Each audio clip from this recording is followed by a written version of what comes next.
Hello friends, welcome back to my YouTube channel. If you've seen my previous video, then you know I have mentioned one method through which you can pull live Nifty chain data into your Excel file and analyze the data. I have also given you one strategy through which you can analyze the data and make your trade accordingly. I have also shown you how to make the chart out of this data. Some of you were getting error during fetching this data. So I'm going to create one more video.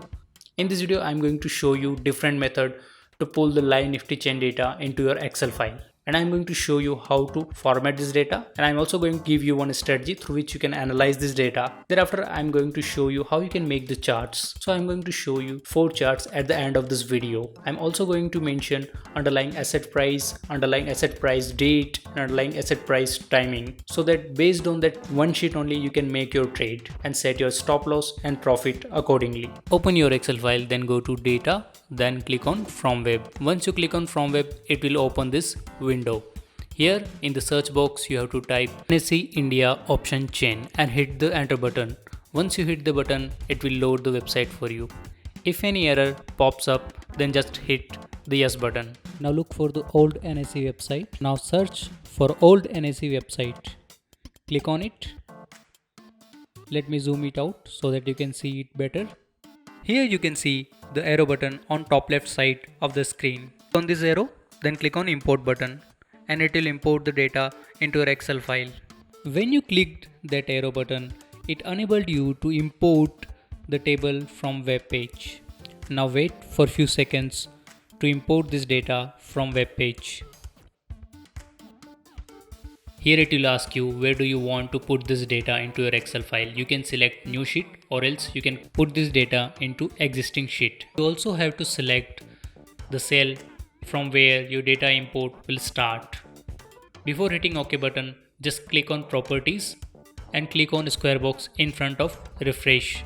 At what interval you wanted to refresh your data, that value in minutes you have to put here and hit the OK button, and it will import the data into this Excel file. So here is how you can see whether this data is going to be changed on each refresh. So here I am going to select some of the cells and I am going to change the value of these cells.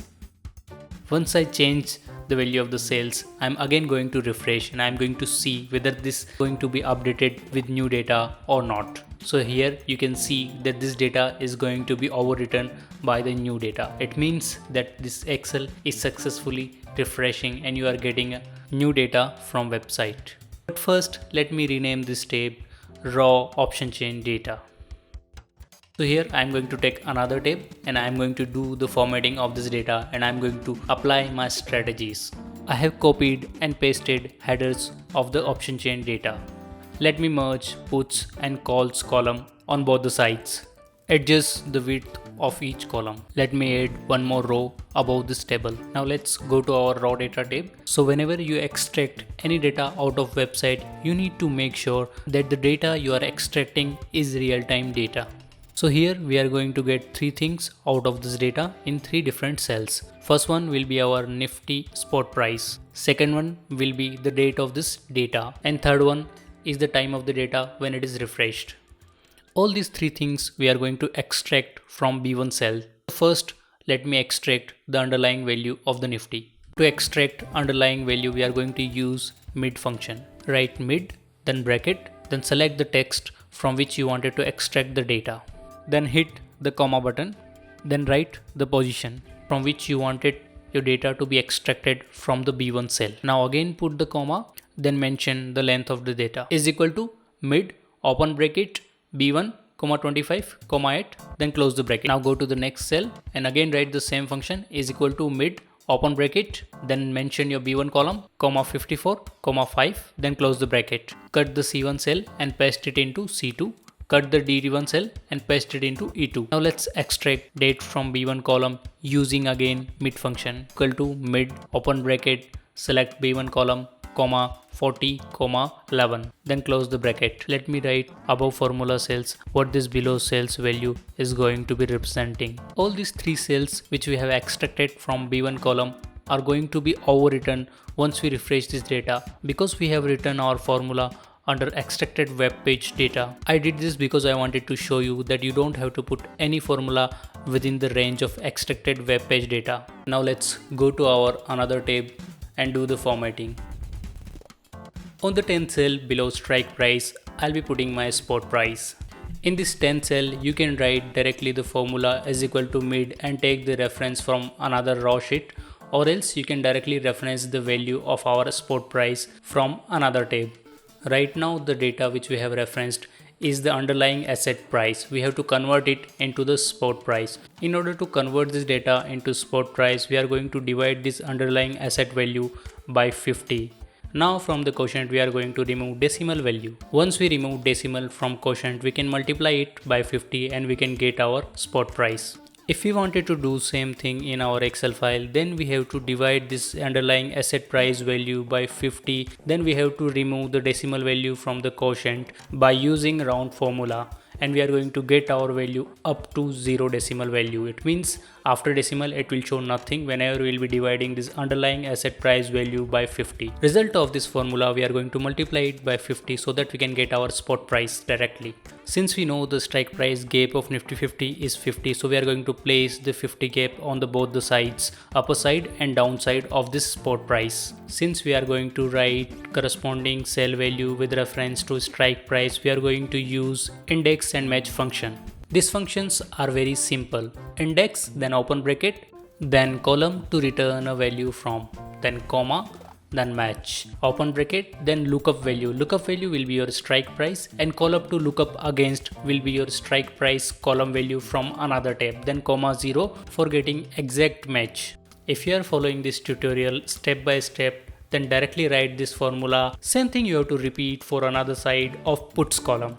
Now align this cell horizontally and vertically. Now let me add 2 more rows below this table, total and maximum. Total will be sum of above column data. Maximum will be the maximum cell value from above column data. Well, for total I am going to use sum function, and for maximum value I am going to use max function. Let's repeat it for each column except strike price. Let me put 2 more columns on both the side of this table, market condition and signal. Signal will be showing whether the market is bullish or bearish based on the market condition. Market condition means whether it is going to be long liquidation, long build up, short covering or short build up. Here I have adjusted column headers of this table. Here I am going to use if function and going to find out market condition based on change in open interest and change in price for call and put side. Then rename this tab Nifty option data. Now I am going to take one more tab and going to mention the strategy which I have used for market condition. Go back to previous tab and write the formula under signal column based on market condition column for both the sides. Now let me adjust calls and puts column merge width. Select all the cells and choose border as per your wish. Now let's retrieve underlying asset price, date and time into this tab. In order to determine market bullishness or bearishness, we are going to use put to call ratio. So we are going to take put to call ratio of volume and open interest and going to find out whether market is going to be bullish or bearish. Now let me finish formatting of this entire sheet.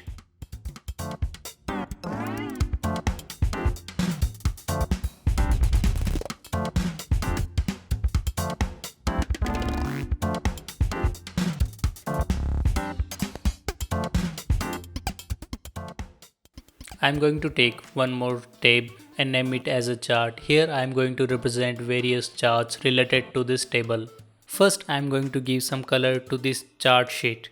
First we are going to plot 2 charts, OI chart and change in OI chart. So in order to do that, we need this data into particular column. So in order to do that, we are going to access our first tab and going to get this data into separate rows. Once we get this data into this separate rows, we are going to plot the charts here itself. Thereafter, we are going to cut and paste this chart into our chart tab. Here I am going to change the background of this charts to black color, and I am also going to round the corner of this charts. I am going to change the color of these bars. So here I am going to take the different color for put and I am going to take the different color for call. In order to do that, you have to go to vary colors by point under series options. Now I am going to add one more chart for open interest of CE and PE. Now click on select data and add the OI of CE and write the series name as COI. Then hit the OK button. Now click on edit below horizontal axis labels and select strike price column of Nifty option data. Repeat the same steps for PE columns. Then hit the OK button. Now adjust and do the formatting of this chart and create the similar chart for change in open interest of PE and CE. The formula which we have used in raw option data for extraction of underlying asset price, date and time was within the range of data extraction table, so it was going to be overwritten. Hence again we have to extract this same data into our chart. So now we will be extracting directly this data into our chart tab. What are the data we are going to extract? Well, we are going to extract underlying asset price, date and the time of refreshing of this data.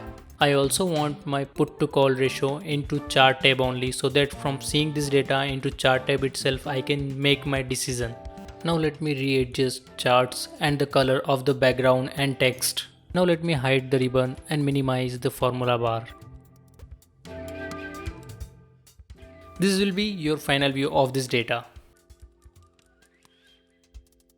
Thank you guys for watching this video. If you found this video helpful, please hit the like and subscribe button.